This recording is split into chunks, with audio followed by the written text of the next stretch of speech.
1 Samuel, chapitre 30.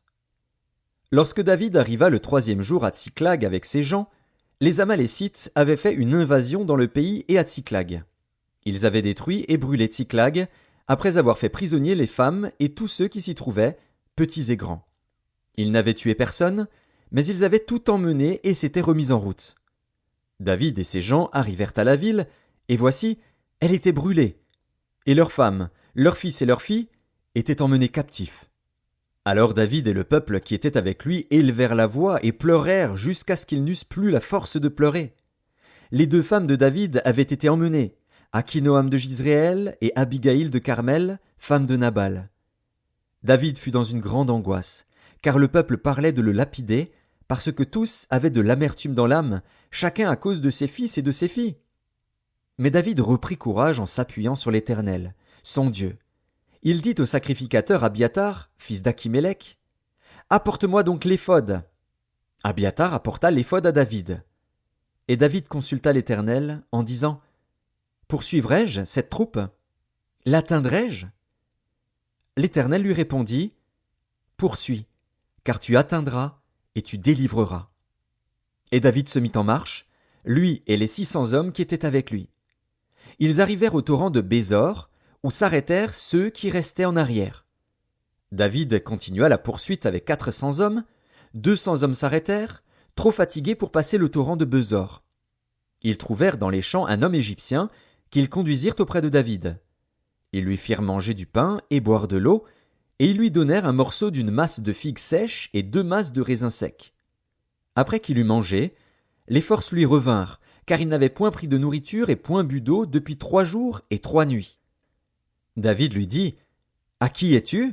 Et d'où es-tu? » Il répondit, « Je suis un garçon égyptien, au service d'un homme amalécite, et voilà 3 jours que mon maître m'a abandonné parce que j'étais malade.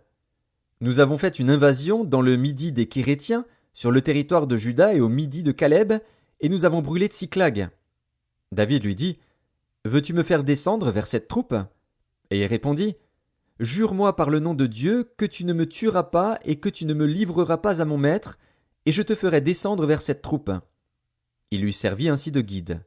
Et voici, les Amalécites étaient répandus sur toute la contrée, mangeant, buvant et dansant, à cause du grand butin qu'ils avaient enlevé du pays des Philistins et du pays de Juda. David les battit depuis l'aube du jour jusqu'au soir du lendemain, et aucun d'eux n'échappa, excepté 400 jeunes hommes qui montèrent sur des chameaux et s'enfuirent. David sauva tout ce que les Amalécites avaient pris, et il délivra aussi ses 2 femmes. Il ne leur manqua personne, ni petit ni grand, ni fils ni fille, ni aucune chose du butin, ni rien de ce qu'on leur avait enlevé. David ramena tout. Et David prit tout le menu et le gros bétail, et ceux qui conduisaient ce troupeau et marchaient à sa tête disaient « C'est ici le butin de David !» David arriva auprès des 200 hommes qui avaient été trop fatigués pour le suivre et qu'on avait laissés au torrent de Besor. Ils s'avancèrent à la rencontre de David et du peuple qui était avec lui. David s'approcha d'eux et leur demanda comment ils se trouvaient. Tous les hommes méchants et vils parmi les gens qui étaient allés avec David prirent la parole et dirent « Puisqu'ils ne sont pas venus avec nous, nous ne leur donnerons rien du butin que nous avons sauvé, sinon à chacun sa femme et ses enfants. Qu'ils les emmènent et s'en aillent. » Mais David dit, « N'agissez pas ainsi, mes frères, au sujet de ce que l'Éternel nous a donné, car il nous a gardés, et il a livré entre nos mains la troupe qui était venue contre nous. Et qui vous écouterait dans cette affaire? La part doit être la même pour celui qui est descendu sur le champ de bataille et pour celui qui est resté près des bagages. Ensemble ils partageront. » Il en fut ainsi dès ce jour et dans la suite, et l'on a fait de cela jusqu'à ce jour une loi et une coutume en Israël. De retour à Tsiklag, David envoya une partie du butin aux anciens de Juda, à ses amis, en leur adressant ces paroles.